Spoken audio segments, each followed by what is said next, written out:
Welcome, welcome, welcome. This is Brian Coyne, and welcome to another painting tutorial. Today, our subject is Ted Williams. A little bit about Ted Williams. He had a .344 lifetime batting average. That's insane. 2,654 career hits, 521 homers, 1,839 RBIs, 19 times All-Star, 2 times MVP, and a 2-time Triple Crown winner. Okay? This guy is legendary for his hitting, for his eyesight, the way he saw the ball. His nickname was Teddy Ball Game. In his earlier part of his career, they called him the Kid, the Splendid Splinter. He was a skinny fella at first. The Thumper.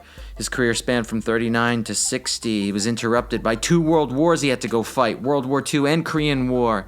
And he was the last player to hit over 400 in a season. He also managed the Washington Senators, I believe, in 1969 and 70.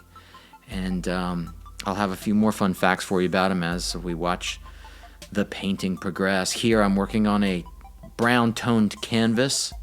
I drew it out in pencil first, went over my pencil work in Sharpie. Then I erased the pencil work. I'm left with a tight Sharpie drawing. Now I can go at it without worrying about losing the form. I like to start with transparent colors first. And in this arrangement, I decided to have sort of a field and the green monster behind him. Even though it's not in the photograph, I decided to put Boston's green monster in the back. So I'm using some sap green. That's a nice transparent paint. You can get it at any art store. It's very common. Mixes great with other paints. So I like to use that as a sort of a first layer of paint whenever I'm doing a foresty scene, or in this case, the green monster. And there you can see I'm approaching the green monster with a wide brush.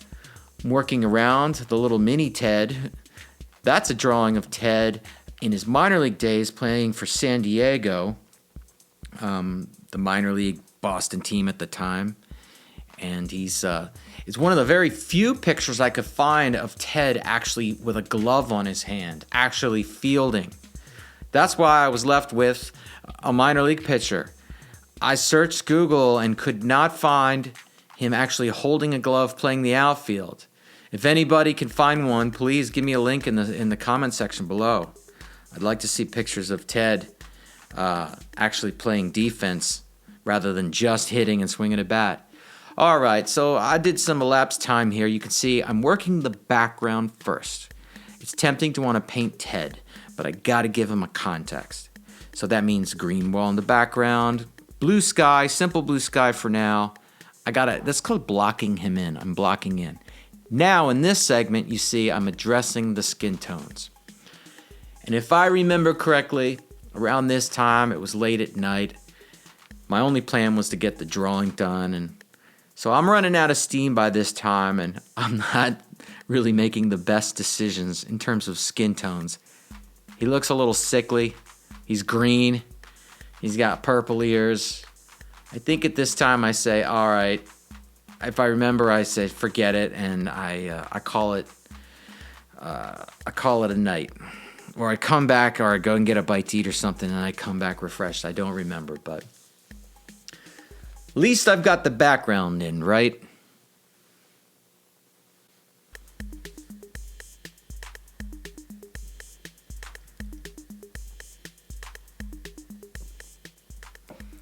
It's not necessary that I get the colors exact at this point. At this point, even though I'm looking at a colored photograph, I'm imagining it in black and white. And if that's the case, I just want to get the values. Values is a term that means the shades. So long as I get the values, I can throw down different colors later. Sometimes I like to paint the entire painting in just shades of black and white or brown and white. It's called a monochromatic painting. And I'd like to get back to doing that because then I just throw the color choices on top. It's so much easier. In fact, I'm going to be producing a painting of a Lamborghini, And in that painting, that video, you'll see that I painted it in black and white first, and then I threw the colors on top. Okay, here we go. I'm now establishing the brights. To me, this is when the painting gets exciting. Now I'm telling the viewer's eye, I'm telling my own eyes, this is the brightest bright. And when I establish the darkest dark, all other shade choices, all other values and color choices have to live within the brightest bright and the darkest dark. And that creates contrast and depth and a three-dimensional illusion.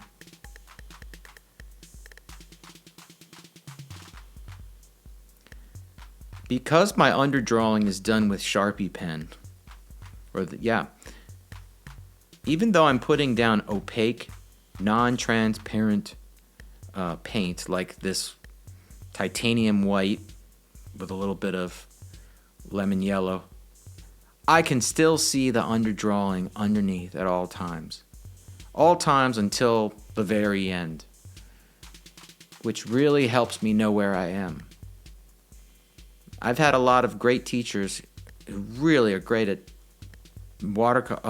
oil painting, but most of them, they do the underdrawing in some thin paint.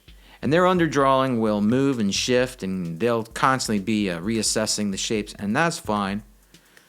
Often they're painting from real life, so they've got to work fast. But when I'm in the studio like this, nowadays I like to get the drawing real tight with a Sharpie.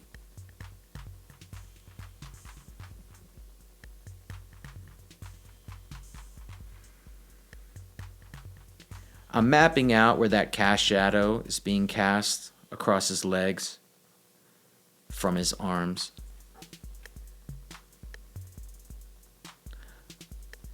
I'm bouncing around a lot. I'm not refining anything right now.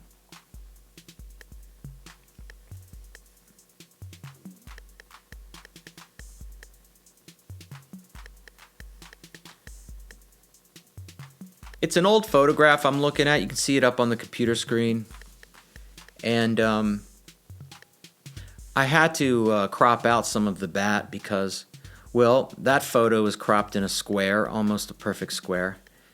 And my canvas, I believe it was either 16 by 20 or 18 by 24. I think it was 16 by 20. So I knew I was going to be more of a vertical portrait. And I was going to lose the barrel of that bat. But it seems to work okay. I'm happy with the composition.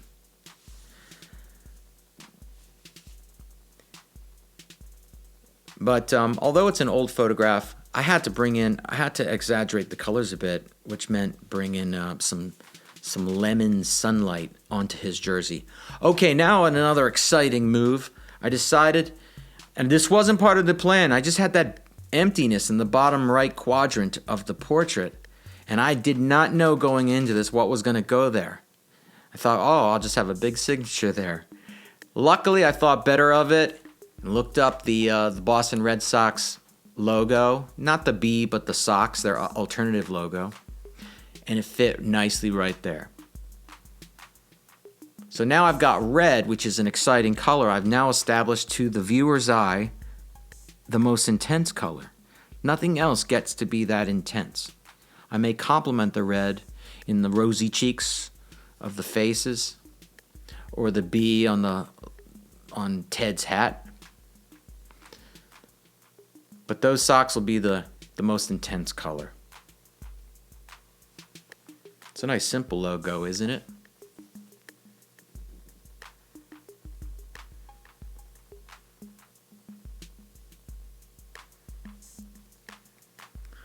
Cast shadows always create the illusion of depth and 3 dimension.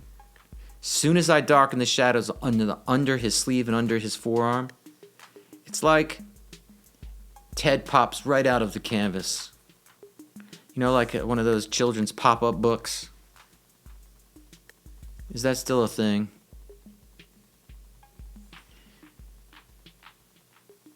My high school art students ask me all the time about hands. They struggle with hands. I imagine the hands as rectangular prisms, just like squares.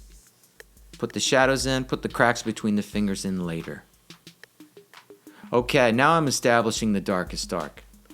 And I probably didn't use black. I probably used a combination of sap green, alizarin crimson, and ultramarine blue. This is what works for me. I stumbled upon this formula one night taking a painting class at Tillman Island with Walt Bartman's class with the Glen Echoes Yellow Barn. And I remember I ran out of black. And Mr. Bartman said, just make it. Just anything is relatively black. You don't have to have black. A lot of the great painters didn't even use black. So I looked at my palette and I saw purple. Maybe I didn't have purple at the time. But I saw the how ultramarine blue was the darkest color I had on the palette. And so I mixed it with its opposite. No, I mixed it with some burnt sienna. And then a little sap green, and I had a nice transparent black where I could put that stuff down and still kind of see through it. Has a nice shine to it. It dries faster too. Covers the canvas real quick.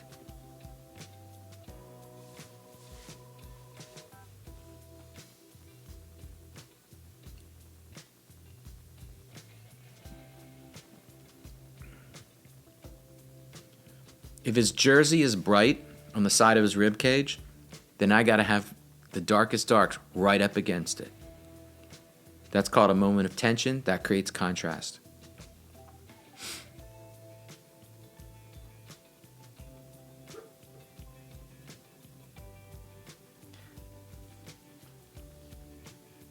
Now I had to make a decision. In the photograph, Ted's hat is brighter than the surrounding background. But in my painting, Ted's hat is going to be darker than the surrounding background. So I had to pay attention to that and know that if I'm going to make his hat a dark navy blue, then the green behind his hat will have to be brighter in that area to make Ted's head pop forward. And speaking of Ted's head, there's legend that his head is currently being cryogenically frozen. But that's just legend, so we won't talk about that.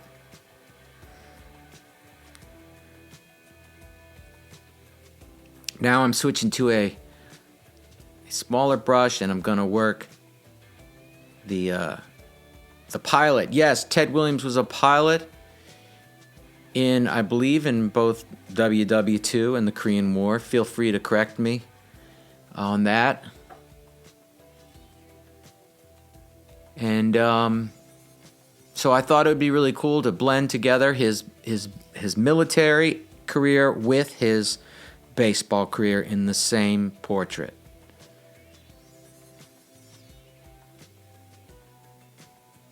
Okay, here's an exciting move. It's time to make that green monster really stand out. Now, I used a transparent green earlier, a sap green, but now I'm using, it's more like a Toys R Us kind of green, like a grassy green, and it's opaque. And if I mix it with some white, then it becomes very much opaque.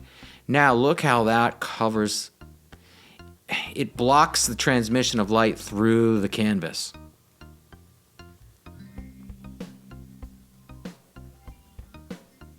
It pops forward, jumps out of the canvas. I got so excited I had to stand up. That, and also, bad posture, sitting down and painting is not good, especially when the painting is above your shoulder level. Then you get shoulder, neck pain, which I got as a result of painting this summer sitting down. So I got to remember to stand up more. If you can't stand up and paint, then you should have your canvas at least below shoulder level. make sure you consult with your doctor.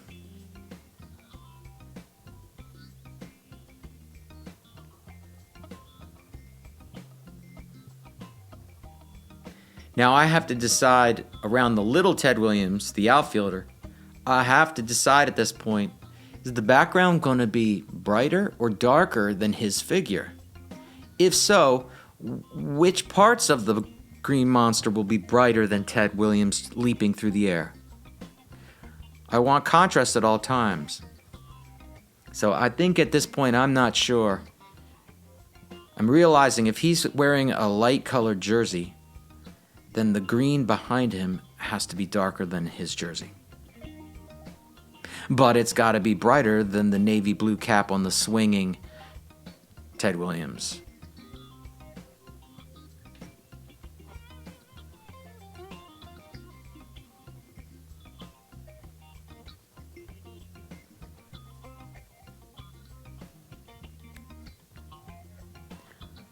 There's some legend about a rookie catcher was complaining that the ump wasn't calling strikes on Ted Williams. And after another complaint, the umpire tapped the catcher on the back and said, "Young man, if it's a strike, Mr. Williams will let you know." I don't know if that really happened or not, but I've heard that story so many times from baseball coaches through the years. And, you know, maybe you're going to retell that story to the next generation and never bother to fact check it. All right, so time to really hone in on the little leaping Ted Williams, the minor leaguer jumping through the air in San Diego jersey. And you can see that I'm turning a black and white photo into a sepia because I want to use burnt umber, a brown, and I want to just use that and some black and white. I wanted to have a monochromatic look in that old photographic tone, juxtaposed, yep, I just used that word, against the more modern colorized version of the swingin' Ted Williams.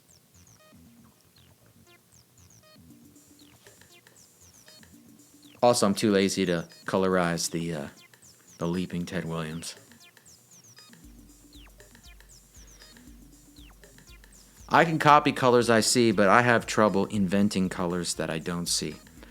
So if you give me a black and white photo of, let's say, Babe Ruth, and you ask me to colorize it, it's really tough for me. So I'll usually use a limited palette of just like a little red, black, white, and brown, maybe some blue, but that's it. But in this case, I think I can handle this little leap in Ted Williams.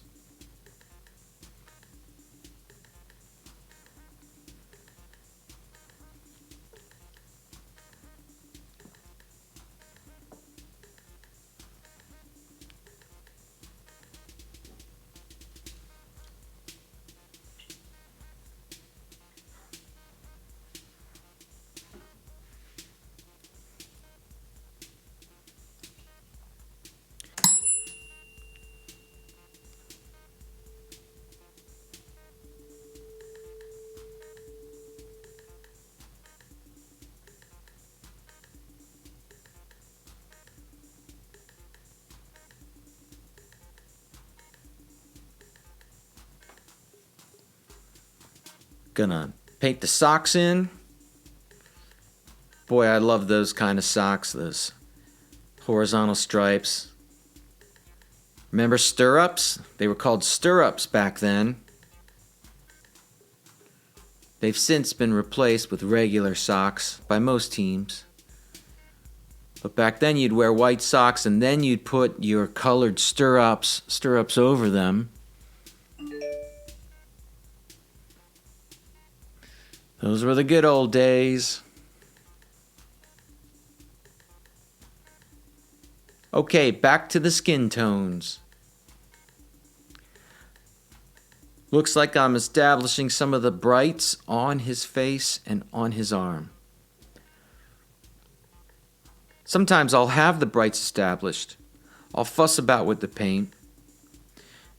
The paint will kind of settle into the cotton fibers of the canvas. Before you know it, I've lost my brightest brights and I have to reestablish them.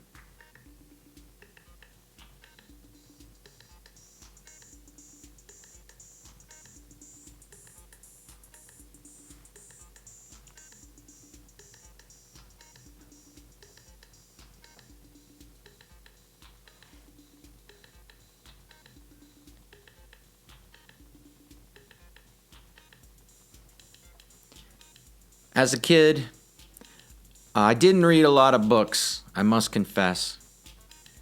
It was very rare that I would pick up a book and read it for my own enjoyment. I can count on one hand how many times I did that as a kid. But one of those books was actually Ted Williams's autobiography, My Turn at Bat. And I can't remember all the details of it. I do remember at the time I was so obsessed with baseball. I think I was in 8th grade. And I would just go to the local library. This was before YouTube, before the internet. I'd go to the library. I didn't know the Dewey Decimal System. I didn't know how to check out a book. And I didn't want to learn because I knew I could just go to the front desk and ask the old lady, "Do you have any books on baseball?" And she'd say, "Sure, let me show you." And I'd just follow her to the baseball book section. And I'd check out a handful of books on baseball. And one of them was Ted Williams' My Turn at Bat. And I read the whole darn thing. And I remember really liking the colorful language. It was clearly written by Ted Williams. And I remember liking the stories he told about being a kid and how they would go and take batting practice with a junky old ball down by a junkyard.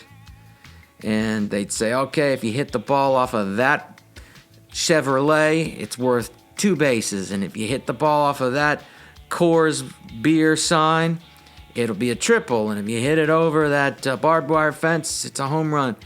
And that Ted Williams discovered that he was able to pinpoint where he would hit the ball very accurately.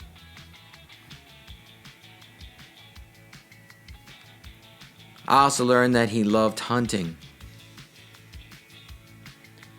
And there were a bunch of pictures in the book of him holding ducks and fishing, and just it blew my mind that a Major League Baseball player had a life off the ball field.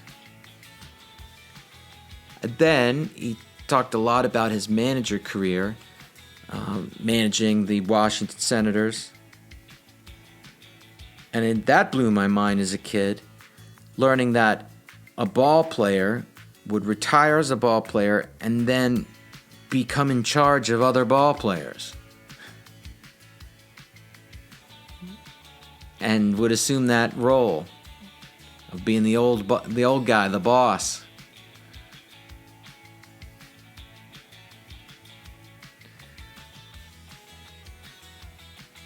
All right, here I'm really cranking up the brightest brights.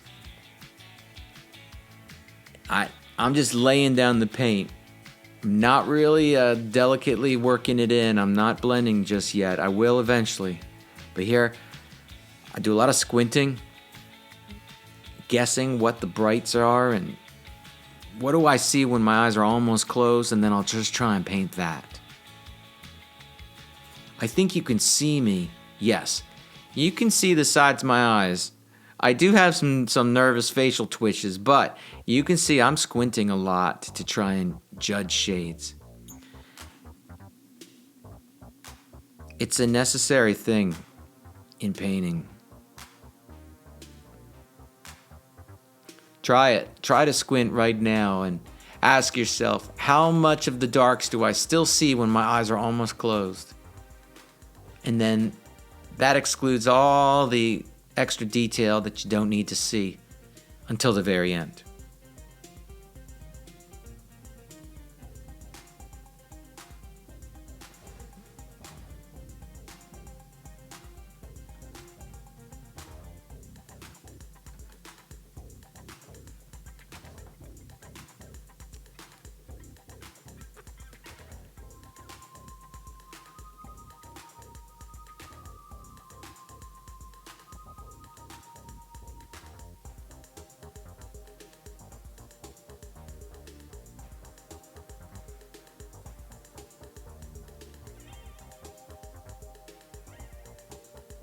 I'm reestablishing the darks on his face.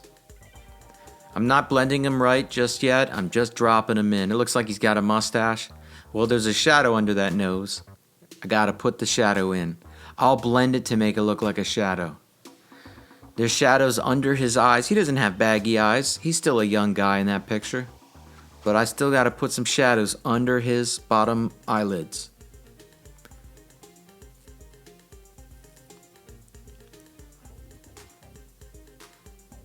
And it looks like off camera I did some blending. Probably took a dry brush and blended it all together. This might be the next day, and sure enough, the brightest brights have sort of sunken into the canvas and I've lost them. And now I've got to get them back again.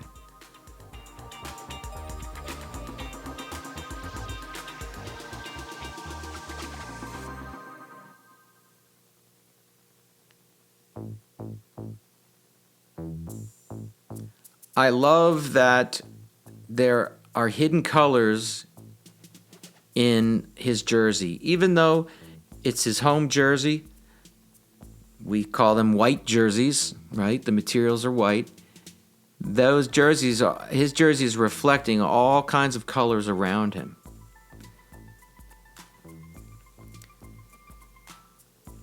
And it's my job to try and find them and make this painting a little more exciting. So there's some blues and there's some burgundies in those shadows. And then when the brights appear, there's some sky blue reflecting off the brights, and there are some lemon yellows from the sun.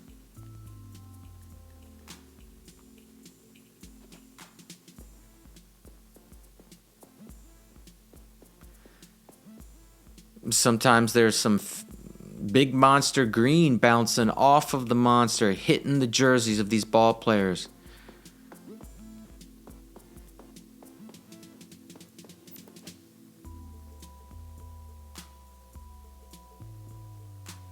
And if I'm wrong about my color choices, at least the painting's more exciting. All right, with a smaller brush, we're gonna work on the Ted Williams, the pilot. I'm gonna crank up contrast. I already blocked in the colors. Now I'm giving some definition.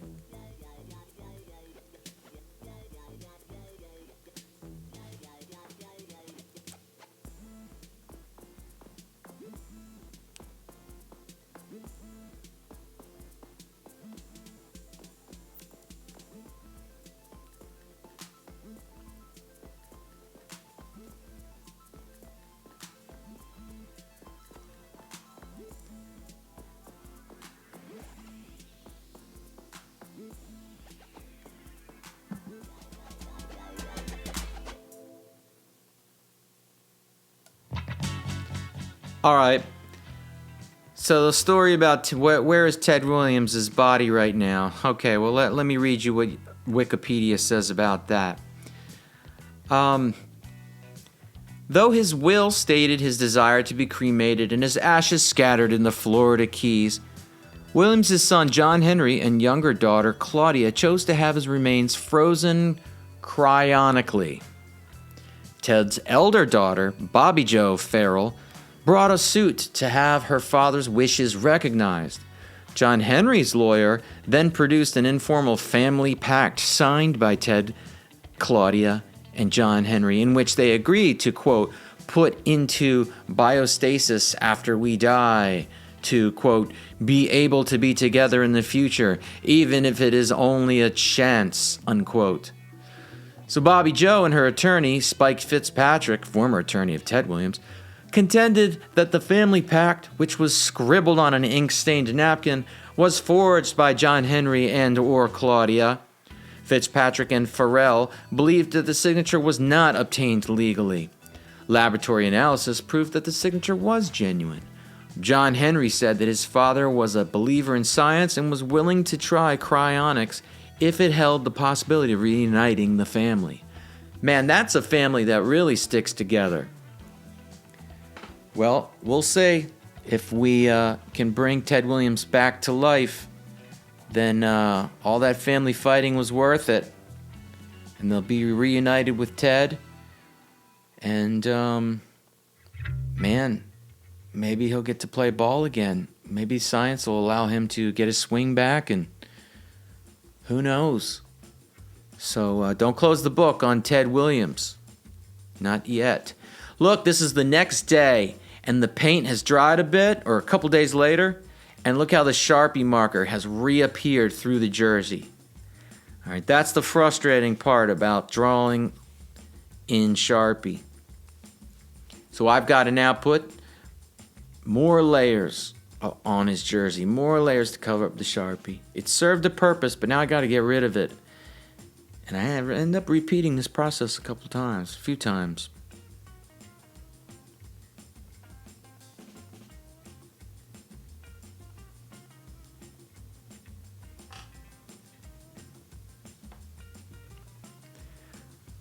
But I don't mind. There are worse things I could have been doing with my time. I'm a high school art teacher, so I do a lot of my paintings during the summertime, during Christmas break. I treat it like a part-time job. And I love it. I go into the classroom. There's no students around. No one's around. I get the whole school to myself. Oh, look at that. I covered over most of the Sharpie. A whole nother layer of Jersey white.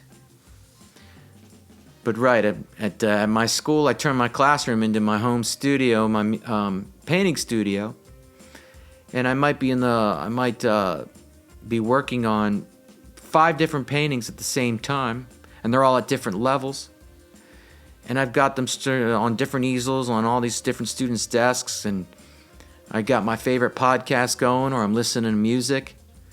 Sometimes if I'm on a roll, I order carry out and I have it delivered, and I just paint for a week straight. Sometimes more. Here I'm popping in the red piping. I think it's called piping. Those red lines on that Red Sox jersey. You gotta love the Red Sox for never changing their jersey. I could be wrong about that. Feel free to fill me in on the history of the Red Sox jerseys. But in my memory, I've never seen the home jersey ever change. It's been like that for as long as I can remember. All white with the red piping.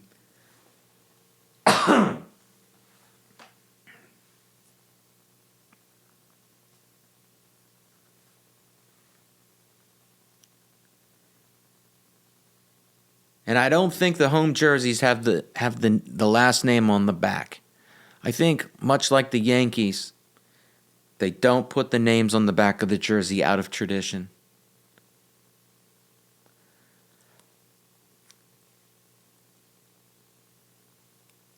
Okay, we're going back to Little Ted in the airplane, in the fighter plane. I'm gonna define him a little more. Work on the goggles. Adding in a little bit of lemon yellow. Looks like a gold color in the photograph.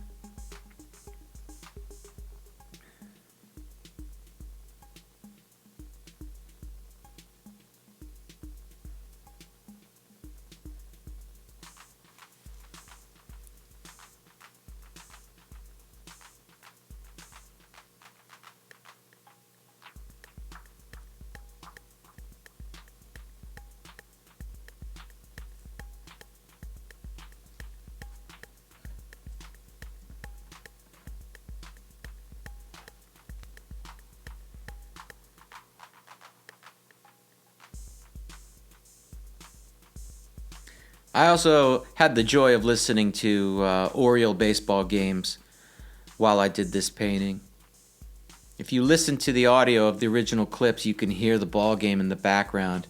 I muted it out, but there's nothing like listening to a ball game in the middle of the summer, and doing your chores around the house, or in this case, painting, doing something that lets your mind relax. Focus on the game and really get into flow. Oh, that's a whole nother conversation topic, the topic of getting into flow.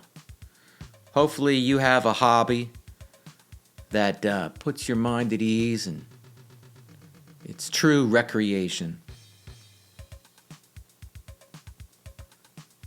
Well, this little creation is coming to an end. Got a couple more clips left for you. I didn't film all of it, but I filmed enough, I think, to give you the idea of how I put this together. And it's sold to a friend of mine named Dave. And he's also a teacher where I work. And he he hung it in his classroom, his homeroom classroom.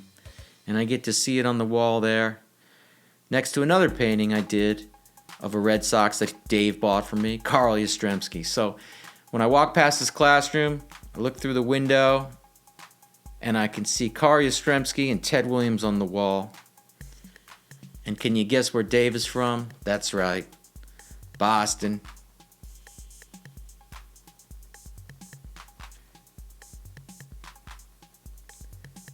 Well, we're coming to a conclusion here. I hope you enjoyed watching me paint Ted Williams, the Kid, the Splendid Splinter, Teddy Ball Game, the Thumper. And I believe his last at-bat, he hit a home run. His last career at-bat was a home run against the Baltimore Orioles. More power to him. Thank you for watching my video. Please like, share, and subscribe. This was a pleasure. Wishing you all the best. Please check out my eBay store where I have many other ball players and rock stars. And thank you so much. Take care, everybody.